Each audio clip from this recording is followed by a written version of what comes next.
வணக்கம். நல்ல நேரம் நிகழ்ச்சியின் சார்பாக அத்துணை சப்ஸ்கிரைபர்களையும் எல்லா அன்பு உள்ளங்களையும் எனது நண்பர்களையும் வருக வருக என வரவேற்பதில் பெருமகிழ்ச்சி கொள்கிறேன். வக்ரதுண்ட மகாகாய சூரியகோடி சமப்பிரபக அவிக்னம் குருமை தேவ சர்வகாரியேஷு சர்வதா. தென்னாட்டுடைய சிவனே போற்றி, என் நாட்டவர்க்கும் இறைவா போற்றி. அன்பர்களே, நண்பர்களே, இந்த புத்தம் புதிய காணொலியில் உங்கள் அத்துணை பேரையும் சந்திப்பதில் மிக்க மகிழ்ச்சி கொள்கிறேன். புத்தாண்டு, ஆங்கில புத்தாண்டு 2025, இந்த வெகுவாரியாக பேசப்படுகின்ற இந்த புத்தாண்டு நிகழ்ச்சியில பல தொலைக்காட்சிகளிலும் உங்களை சந்திச்சிருக்கேன். விஜய் டிவி வாயிலாக, ஜி தமிழ், தமிழா வாயிலாக அத்துணை தொலைக்காட்சிகளிலும் உங்களை சந்தித்ததில் பெருமகிழ்ச்சி கொள்கிறேன். இன்னைக்கு நம்ம பேச போறது இந்த புத்தாண்டு பலன்கள் வரிசையில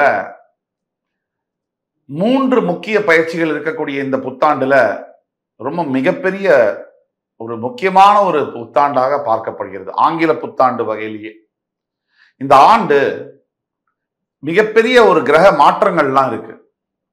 அதனால ஒருவருடைய வாழ்க்கையில கூட நிறைய மாற்றங்கள் எதிர்பார்க்கப்படுகிறது.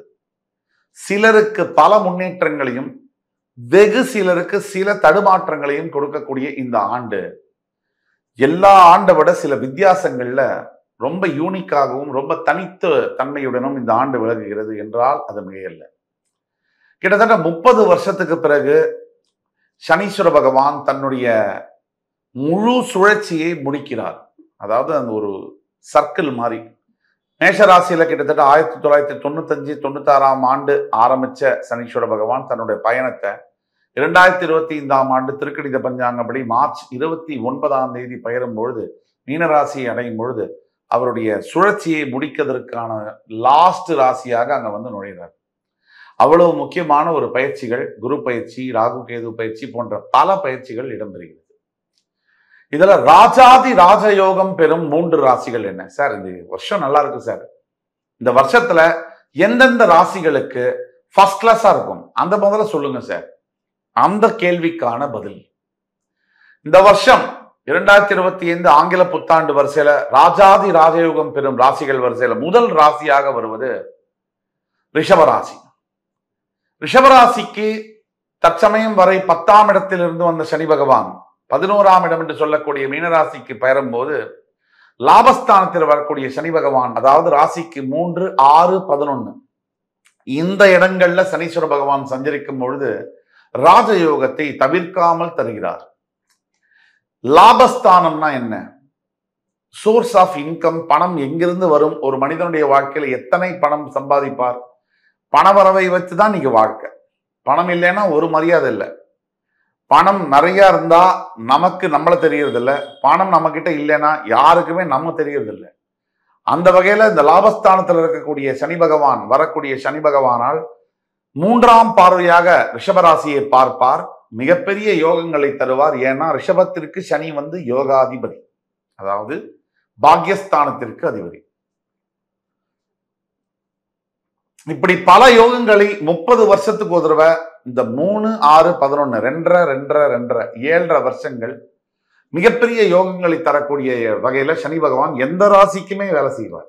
இந்த 3ஆம் இடம் 6, 11 இந்த இடத்துல வரும்போது ரிஷபத்துக்கு ஆல்ரெடி அவரு யோகஸ்தானத்துக்கு அதிபதி. ரிஷபராசியை பொறுத்தவரை எது ஒன்றும் நடக்கணும், ஒரு காரியம் வெற்றி அடையணும், நீங்க எடுக்கக்கூடிய முயற்சிகள் ஜெயிக்கணும், நீங்க எடுக்கக்கூடிய டிசிஷன்ஸ் சரியா வரணும் அப்படின்னா அதுக்கு சனியுடைய துணை இல்லாம உங்க வாழ்க்கையில முடியாது. அப்ப சனி பகவான் ஏழை மக்களை குறிப்பவர், எளியோரை குறிப்பவர், எளிய வாழ்க்கை முறையை குறிப்பவர். ரொம்ப ஹம்பிள்னஸ் சனி உங்க வாழ்க்கையில் இருந்தா தான் ஹம்பிள்னஸ்ங்கிறது வரும். சனி ஒருவருடைய பார்வை ஏற்பட்டாதான் மனசுல தன்னடக்கம் என்பது ஏற்படும். சனி ஒருவருடைய மனசுல வந்தா தான் சில ஆன்மீக சிந்தனைகள் வரும். இப்படியாக சனி பகவான் ரிஷபராசிக்கு ராஜயோகத்தை கொடுப்பார். ராஜயோகம்னா என்னென்ன நடக்கும்? ரிஷபராசியை பொறுத்தவரை பல ராஜயோகங்கள் வரும். முதல்ல வரக்கூடியது என்னன்னு அப்படின்னா, இது நாள் வரை தொழில் ஸ்தானத்துல தொழில ஏற்படக்கூடிய சண்டைகள், சச்சரவுகள், தொழிலில் இருக்கக்கூடிய ஒரு ஒரு அதிருப்தியற்ற தன்மை, தொழில்ல தேக்க நிலை, இதெல்லாம் உடைஞ்சு போகும். எந்த ஒரு புதிய தொழிலை முன்னிறுத்தி நீங்க நடத்தினாலும் அந்த தொழில்ல பெரிய லாபம் வரக்கூடிய விஷயங்கள் நடக்கும். அதாவது லாபம்னா இப்ப நீங்க செய்யக்கூடிய 10ஆம் இடம் என்பது தொழில் ஸ்தானம். அதற்கு அதிபதியான சனி பகவான் 11ஆம் இடத்தில் சஞ்சாரம் செய்யும் பொழுது உங்களுக்கு எந்த தொழில் சம்பந்தப்பட்ட விஷயங்களும் உங்களுடைய கர்மம், அதாவது நீங்கள் செய்ய வேண்டிய வேலைகள், டாஸ்க், செயல்கள் சம்பந்தப்பட்ட விஷயங்களும் சாதகமாக வரும். அது மட்டுமல்ல, திடீர்னு வரக்கூடிய பூர்வீக சொத்துகளாக இருக்கட்டும், பூர்வீக பைசாவாக கோர்ட்டு வழக்கு சம்பந்தப்பட்ட பூர்வீக சொத்துக்கள் வரவேண்டியதாக இருக்கட்டும், அல்லது லாட்ரி டிக்கெட்டு, திடீர் அதிர்ஷ்டம் யோகமாக இருக்கட்டும், இதெல்லாம் ரிஷபராசி என்பவர்களுக்கு வரக்கூடிய வாய்ப்புகள் 100% உண்டு. தவிர சனி பகவானுடைய 3ஆம் பார்வை உங்கள் ராசியின் மீது விழுவதால் அதீத ஆன்மீக பலம், அதீத ஆன்மீக சக்தி, அதீத தெய்வ சிந்தனை, அதீத தர்ம குணங்கள் இதெல்லாம் ஏற்படும். மற்றவர்கள் மேலே கரிசனம் ஏற்படும். சிம்பத்தைஸ் பண்றது, இறக்கப்படுவது போன்ற குணாதிசயங்கள் வரும். தர்ம காரியங்கள் நோக்கி உங்கள் மனம் பயணப்படும். தர்மத்தை செய்யணும், தர்மம் செய்ய வேண்டும் என்ற எண்ணம் உருவாகும். அவருடைய 7ஆம் பார்வையாக உங்களுடைய 5ஆம் இடம் என்று சொல்லக்கூடிய கன்னிராசியில் பார்வை விழுவதனால் தடங்கல்களாக இருந்த காரியங்கள் நிறைவேறும். அதாவது இது நாள் வரை பல ஆண்டுகளாக தடைகளாக ஒரு காரியம் ஜெயிக்கல, ஒரு காரியம் நடக்கல, அந்த மாதிரியான விஷயங்கள் தடைகளை தாண்டி தடைகள் எல்லாம் உடைந்து அது வரலாறு படைக்கக்கூடிய அளவில் அந்த காரியங்கள் சித்தியாகும். இது ஒரு பக்கம். அவருடைய 10ஆம் பார்வையினால் உங்களுடைய அஷ்டமஸ்தானத்தை அவர் பார்ப்பதனால் உங்களுக்கு இதுவரையில் இல்லாத யோகங்கள், இதுவரையில் இல்லாத, சார் நான் வெளிநாடு ஃபாரின் கண்ட்ரி போனதே இல்லை, என் வாழ்நாள் லட்சியம் அது நிறைவேறும். அவருடைய 10ஆம் பார்வையானது உங்களுடைய அஷ்டமஸ்தானத்தின் மீது படுவதனால் இதுநாள் வரை நினைத்து பார்க்க முடியாத யோகங்கள் கிடைக்கும். திடீர் அதிர்ஷ்டங்கள், திடீர் வீடு, மனை, வாகனம், திடீர் வெளிநாட்டு சம்பந்தப்பட்ட வேலை வாய்ப்புகள், யோகங்கள், திடீரென்று பலதரப்பட்ட பிசினஸ் டெவலப்மெண்ட், வியாபாரத்துல திடீர்னு பாத்தீங்கன்னா ஒரு மிகப்பெரிய வளர்ச்சி, எதிர்பாராத யோகங்கள்னு சொல்லுவோம். எதிர்பார்க்க இதுவரைக்கும் நடக்கவே நடக்காது, இதுவரைக்கும் வாய்ப்பே இல்லை அப்படின்னு நம்ம நம்பக்கூடிய பல யோகங்கள் நடக்கும். இந்த சோசியல் மீடியாவை பொறுத்த வரைக்கும் ஹேட்டர்ஸ், அதாவது எப்பவுமே வெறுப்பாளர்கள், எதையுமே தப்பாவே பேசக்கூடிய, நெகட்டிவா பேசக்கூடிய கண்ணோட்டம் உடையவர்கள் எல்லா இடத்துலையும் இருப்பாங்க. சோசியல் மீடியால எஸ்பெஷலி நிறைய இருப்பாங்க. பெரிய மகான் ராகவேந்திர சுவாமியே பேசினாலும் அவங்க அதை தான் பேசுவாங்க. அதை பத்தி நம்ம கவலைப்பட போறதில்லை. ஆனால் உங்களுக்கு ரிஷபராசி என்பவர்களுக்கு மிகப்பெரிய யோகமான மாற்றங்கள், வாழ்வையே மாற்றக்கூடிய மாற்றங்கள் நடக்கும். இந்த 8ஆம் இடம் என்பது திடீர் யோகம். திடீர் யோகம்னா சரியான யோகம். யோகம்னா சாதாரணமா வரக்கூடிய யோகம் இல்லை. ஒரு 100 ரூபாய் சம்பாதிச்சுட்டு இருந்தவருக்கு ஒரு 10 கோடி கிடைச்சா எப்படி இருக்குமோ அந்த மாதிரியான யோகங்கள் ரிஷபராசி என்பவர்களுக்கு வரக்கூடிய வாய்ப்பு உண்டு. அதே மாதிரி சனீஸ்வர பகவானுடைய 10ஆம் பார்வை படக்கூடிய உங்க அஷ்டமஸ்தானத்துல ஃபாரின்ல யார் யார் படிக்கணும், வேலை செய்யணும், எல்லாமே, கல்யாணம், செட்டில் ஆகணும், பாஸ்போர்ட், விசா எல்லாமே நடக்கும். தவிர வண்டி வாகனங்கள் சொல்லுவோம், நம்ம ஒரு ப்ரைடுன்னு சொல்லுவோம். ஒரு இடத்துல வண்டி, நல்ல வண்டி இருந்தாலும் நம்மளை மதிப்பாங்க இந்த காலகட்டத்தில் சொல்லுவோம். அந்த வண்டியெல்லாம் கிடைக்கக்கூடிய யோகங்கள் ரிஷபராசி என்பவர்களுக்கு உண்டாகுது. இதெல்லாத்துக்கும் மேல ரிஷபராசிக்கு லாபஸ்தானத்துல யோகாதிபதி வருவதனால் பிரிந்து போன உறவுகளை ஒன்றாக சேர்க்கக்கூடிய யோகம். இது அத்தனையும் இந்த 12 ராசியில முதலாவதாக வரக்கூடியது, ராஜாதி ராஜயோகம் பெறக்கூடியது ரிஷபராசி. இதற்கு அடுத்தபடியாக அதுக்கு ஈக்குவலா, ரிஷபத்துக்கு ஈக்குவலா டிராவல் பண்ணக்கூடிய ராசி துலாம் ராசி. ஏன்னா துலாம் ராசிக்கு நான் ஏற்கனவே சொன்னேன், 3, 6, 11ஆம் இடங்களுக்கு சனீஸ்வர பகவான் ராசியின் 3, 6, 11ஆம் இடங்களுக்கு வரும்பொழுது மிகப்பெரிய யோகங்களை வழங்குகிறார். 30 வருஷத்துல மொத்தத்துல சனி பகவான் இந்த 7.5 வருஷம் கடுமையான கஷ்டங்களை கொடுக்கிறார் 7.5 சனியின் மூலியமாக. அதாவது ராசியுடைய பின் வீடு, ராசியுடைய முன் வீடு, இந்த வீடுகள்ல இருக்கும்போது 7.5 வருஷம் வாட்டி வதைக்கிறார் என்பதுதான் உண்மை. இன்னொரு 7.5 வருஷம் பயங்கரமான யோகங்களை தருவார். அது எந்த 7.5 வருஷம் அப்படின்னா, ராசியுடைய 3, 6, 11 இந்த இடங்கள்ல வரும்போது 30 வருஷம் நான் எப்படி சொல்றோம் அப்படின்னா, ஒரு ராசியில 2.5 வருஷம் அப்படிங்கிற அடிப்படையில 12 ராசிக்கு 30 வருஷம் ஆகுது. இந்த 30 வருஷத்துல 7.5 இயர்ஸ் வெறும் பிரச்சனைகள், கொடிய பிரச்சனைகளையும் 7.5 இயர்ஸ் நினைத்து பார்க்க முடியாத யோகங்களையும் தருவதுதான் சனீஸ்வரனுடைய இயல்பு. ஏன்னா அவர் தர்ம காரகன், தர்மத்தின் தலைவன் சனீஸ்வர பகவான். ஆக இதுக்கு அடுத்தபடியாக துலாம் ராசின்னு நம்ம சொன்னதுக்கு காரணம், உங்கள் ராசியின் 5ஆம் இடம் கும்பத்திலிருந்து 6ஆம் இடம் என்று சொல்லக்கூடிய மீனத்திற்கு வருகிறார் சனி பகவான். இப்போ ரிஷபத்துக்கு அது மட்டும் தானா? ஜென்ம குருவாக இருக்கக்கூடிய உங்களுடைய எதிரி குரு பகவான் அஷ்டமாதிபதி உங்கள் ராசியிலிருந்து விலகி உங்கள் ராசிக்கு 2ஆம் இடத்திற்கு செல்லுகிறார். இது ஒரு பெரிய ரிலீஃப். இதுதான் ரிஷபத்துக்கு சூப்பரா இருக்குன்னு சொல்றோம். அதே மாதிரி உங்கள் ராசியின் 5ஆம் இடத்தில் இருந்து வந்த கேது பகவான், பூர்வ புண்ணியத்தில் இருந்து வந்த கேது பகவான் 4ஆம் இடத்திற்கு கேந்திரஸ்தானத்திற்கு வலுவடைகிறார் சிம்ம கேதுவாக. அதே மாதிரி உங்கள் ராசியின் 11ஆம் இடத்தில் இருந்து வந்த ராகு பகவான் 10ஆம் இடத்துல வரார். 10ஆம் இடத்துல ராகு இருக்கக்கூடியது யோகம். இப்ப இவ்வளவும் இருக்கு. இதனாலதான் ரிஷபத்துக்கு டாப்னு சொல்றோம். அடுத்தது துலாம். இப்ப துலாம் ராசி நேயர்களுக்கு 6ஆம் இடத்திற்கு வரக்கூடிய சனியினால் மிகப்பெரிய யோகங்கள். நான் ஏற்கனவே சொன்னபடி துலாம் ராசி என்பவர்களுக்கு வேலை மாற்றங்கள் இப்போ இருக்கும். இருந்த ஊர்ல இருந்து இன்னொரு ஊருக்கு டிரான்ஸ்பர் ஆயோ வீடு கூட மாற்றங்கள் வரலாம். ஏன்னா இருக்கிற ரெண்டல் ஹவுஸ்ல இருந்து புதிய சொந்த வீடு வாங்கிட்டு போகக்கூடிய யோகங்கள் இப்போ வரும் துலாம் ராசி என்பவர்களுக்கு. அதே மாதிரி இது வரைக்கும் 2 வீலர் யூஸ் பண்ணிட்டு இருந்தேன், ஃபர்ஸ்ட் நான் என் லைஃப்ல கார் வாங்குறேன், ஃபர்ஸ்ட் நான் என் லைஃப்ல ஃபிளைட்ல போறேன், இந்த மாதிரியான யோகங்கள் கிடைக்கும். சார் இது வரைக்கும் நான் ஒரு 25,000 earn பண்ணிட்டு இருந்தேன், திடீர்னு 1 lakh சேலரி, இப்படியான யோகங்கள் கிடைக்கும்.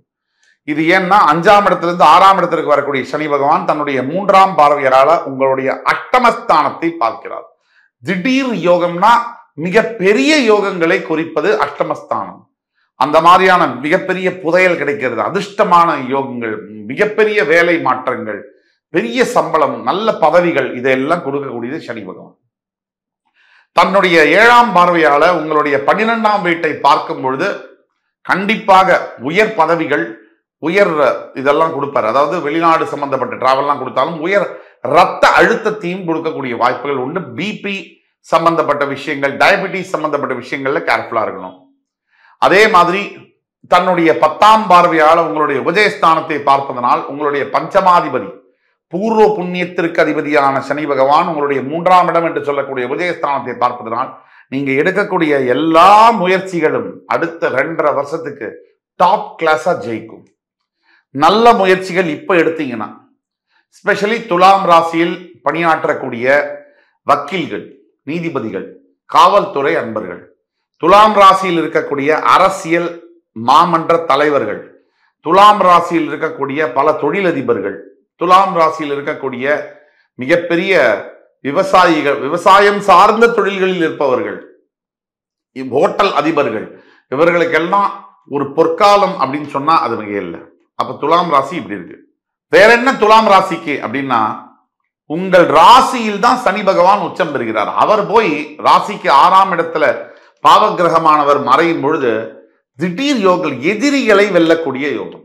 இப்போ இத்தனை ஆண்டுகள் சார் இவர் ஆபீஸ்ல எனக்கு ரொம்ப தொல்லை கொடுத்துட்டார் சார், இவர் என்னுடைய ஆபீஸ்ல என்னை ரொம்ப பாடா படுத்திட்டார் சார், வீட்லயே இருக்காங்க சார், மாமனாரும் மாமியாரும் சேர்ந்து என்னோட குடும்பத்தை ரொம்ப பிரச்சனை பண்ணிட்டாங்க சார், என் மனைவி என்னை எதிரியாவே பாக்குறார் சார் அப்படின்னா, அதே மனைவி உங்களை மிகப்பெரிய ஒரு அன்பு செலுத்தக்கூடிய ஒரு மனைவியாக மாறுவாங்க. அதே மாமனார் மாமியார் உங்களை புரிஞ்சு கொண்டு அவங்களுடைய மனசை மாத்திக்குவாங்க. நீங்க வேலை செய்யக்கூடிய அலுவலகத்தில் இருக்கக்கூடிய மேலதிகாரி உங்களுடைய பக்கத்தில் இருக்கக்கூடிய நியாயத்தை புரிஞ்சு கொண்டு தன்னை மாற்றிக்கொள்வார். இந்த அற்புதங்கள் எல்லாம் நடக்கும். அதே மாதிரி இப்ப நாம் சொல்லக்கூடிய எல்லா பலன்களுமே பொது பலன்கள். இதுல உங்களுடைய சுய ஜாதகத்தை காமிச்சாதான், கீழே கொடுக்கப்பட்டுள்ள வாட்ஸ்அப் நம்பர்ல காமிச்சாதான் துல்லியமான பலன்களை எங்களால் சொல்ல இயலும். இது ஒண்ணு. இப்ப துலாம் ராசிக்கு வேற என்னென்ன யோகம் வரும் இதனால அப்படின்னு பாத்தீங்கன்னா, அடுத்த 2.5 வருஷ காலத்துக்கு மார்ச் 29ல இருந்து, அதாவது அன்எக்ஸ்பெக்டட்னு சொல்லுவாங்க. எதிர்பாராத திருப்பு முனைகள் அமையும். திருப்பு முனைகள்னா ஒரு சின்னதா ஏதாவது ஒரு பிரச்சனைகள் வரலாம். ஆனா அது பிரச்சனை திசை திரும்பி மிகப்பெரிய நல்ல ஒரு மாற்றமாக கை கொடுக்கும். ஒரு எக்ஸாம்பிளுக்கு, ஒரு வேலை போகுதுன்னு ஒருத்தர் கவலைப்படுறாரு. அவருக்கு புதிய வேலை, ஒரு மிகப்பெரிய வேலை கிடைக்கும். அந்த வேலையில சொல்லுவாங்க, எனக்கு உடனே ஜாயின் பண்ணணும்வாங்க. வேலையில் இருக்கக்கூடிய ஒரு நோட்டீஸ் பீரியட்ல இருந்தா ஜாயின் பண்ண முடியுமா? முடியாது. அப்ப வேலை போனது அவருக்கு நல்லது தானே. இந்த மாதிரியான மாற்றங்கள் வரும். இப்படி பல பண பரிவர்த்தனையில மாற்றங்கள் வரும். ஷேர் மார்க்கெட்ல நம்பி இன்வெஸ்ட்மெண்ட் பண்ணலாம். துலாம் ராசி நேயர்கள் ஷேர் மார்க்கெட் இன்வெஸ்ட்மெண்ட் நம்பி செய்யலாம். துலாம் ராசியில் இருக்கக்கூடியவர்கள் ஸ்டீல் சம்பந்தப்பட்ட, மேனுஃபேக்சரிங் சம்பந்தப்பட்ட, இரும்பு சம்பந்தப்பட்ட உற்பத்தியில் இருக்கக்கூடியவர்கள் எந்த கலங்கமும் இல்லாமல் உற்பத்தியை அதிகப்படுத்தலாம். அதே மாதிரி இந்த லேபர் ஏஜென்சிஸ் வைத்திருக்கக்கூடிய துலாம் ராசி என்பவர்களுக்கு மிகப்பெரிய ஒரு பொற்காலம். அதே மாதிரி மருத்துவத்துறையில் இருக்கக்கூடிய துலாம் ராசி என்பவர்களுக்கு மிகப்பெரிய கண்டுபிடிப்புகள், மிகப்பெரிய வியாதிகள், சொல்லக்கூடிய மிகப்பெரிய வியாதிகளுக்கான கண்டுபிடிப்புகள் இந்த ஆண்டில் நடைபெறக்கூடிய யோகங்கள் உண்டு. துலாம் ராசியில் இருக்கக்கூடிய முக்கியமாக அரசியல் தலைவர்களுக்கு பெரிய மாற்றங்களை எதிர்பார்க்கக்கூடிய, கட்சியில் இருக்கட்டும், கட்சி பொறுப்புகளாக இருக்கட்டும், மிகப்பெரிய பதவிகள், அங்கீகாரங்கள் கிடைக்கக்கூடிய ஒரு ஆண்டாக இருக்கு. ஆனாலும் தனிப்பட்ட ஜாதகத்தை நீங்க ஒரு தடவை வாட்ஸ்அப்ல அப்பாயின்மெண்ட் வாங்கி பார்த்துக்குங்க. ஆக துலாம் ராசி அடுத்தபடியாக ராஜாதி ராஜயோகம் பெறக்கூடிய ராசி. அடுத்தபடியாக மூன்றாவது ராசியாக ராஜாதி ராஜயோகம் பெறக்கூடிய ராசி, புத்தாண்டு சிறப்பு பலன்கள் 2025 வரிசையில மகர ராசி. என்ன சார், மகர ராசிக்கு போய் சிறப்பு ராஜாதி ராஜயோக பலன்களா? இத கேட்கக்கூடிய மகர ராசி என்பவர்கள் ஒருத்தர் கூட இந்த விஷயத்தை நம்ப மாட்டாங்க. கண்டிப்பா நம்ப மாட்டாங்க. அதுக்கு காரணம் என்னன்னா, அவங்க வாங்கின அடி அந்த மாதிரி. கொஞ்சம் நஞ்ச அடி இல்லை. அதாவது எழுதுக்க முடியாத அளவுக்கு கடைசி 7.5 வருஷம் சனீஸ்வர பகவானுடைய 7.5 சனியுடைய தாக்கத்துல அடி சுக்குநூறா வாங்கினவங்க. நம்ம ஏற்கனவே சொன்னோம், ராசியின் 3, 6, 11ஆம் இடத்துல சனி இருந்தால் யோகம்னு. இப்போ சனீஸ்வர பகவான் 2 விதத்துல மகர ராசிக்கு மிகப்பெரிய ஒரு மாற்றங்களை கொடுக்கிறார். அதுக்கு முன்னாடி துலாம் ராசியில 2 பாயிண்ட் விட்டுட்டோம். இந்த குரு பகவான் அஷ்டமஸ்தானத்தில் இருக்கக்கூடிய குரு பகவான் 6ஆம் இடத்துக்கு அதிபதியானவர் அஷ்டமஸ்தானத்தில் வரும்போது சில யோகங்கள் உண்டு. அந்த குரு பகவான் 9 என்று சொல்லக்கூடிய பாக்கியஸ்தானத்தில் அமர்ந்து உங்கள் துலாம் ராசியை பார்ப்பதனாலே யோகம், கண்டிப்பா யோகம். அதை தவிர உங்களுடைய 12ஆம் இடத்துல இருக்கக்கூடிய கேது 11ஆம் வீட்டுக்கு போகிறார். உங்களுடைய 6ஆம் இடத்துல இருந்து வந்த ராகு 5ஆம் இடத்துக்கு வருவதனால கண்டிப்பாக துலாம் ராசி அன்பர்கள் ஃப்ரெண்ட்ஷிப்பு, நண்பர்கள், நட்பு, இதுல நீங்க ரொம்ப ஜாகிரதையா இருக்கணும். தப்பிச்சா நல்லது, இல்லைன்னா ரொம்ப கஷ்டமா. இந்த நண்பர்கள்ட்ட அளவோட பழகணும். இது ஒண்ணுதான். இப்ப நம்ம அடுத்தது மகர ராசிக்குள்ள போவோம். மகர ராசி அன்பர்களை பொறுத்த வரைக்கும் 2 விதத்துல மிகப்பெரிய பிளஸ் பாயிண்ட். ஒண்ணு, உபஜயஸ்தானத்துக்கு 7.5 சனி முடியுது. இன்னொன்னு, ராசிக்கு 3ஆம் இடத்துல சனி வந்து போய் உட்கார போறாரு. அதாவது உங்கள் ராசிநாதன் உங்கள் உபஜயஸ்தானம் 3ஆம் இடத்தில் உட்காரும் பொழுது நீங்கள் எந்த முயற்சியை எடுத்தாலும் சரி அது கைகூடும், உங்களுக்கு வெற்றியை தரும். சும்மா முயற்சி பண்ணாலே போதும், டக்குன்னு மிகப்பெரிய பலன்கள் வரும். இது ஒண்ணு.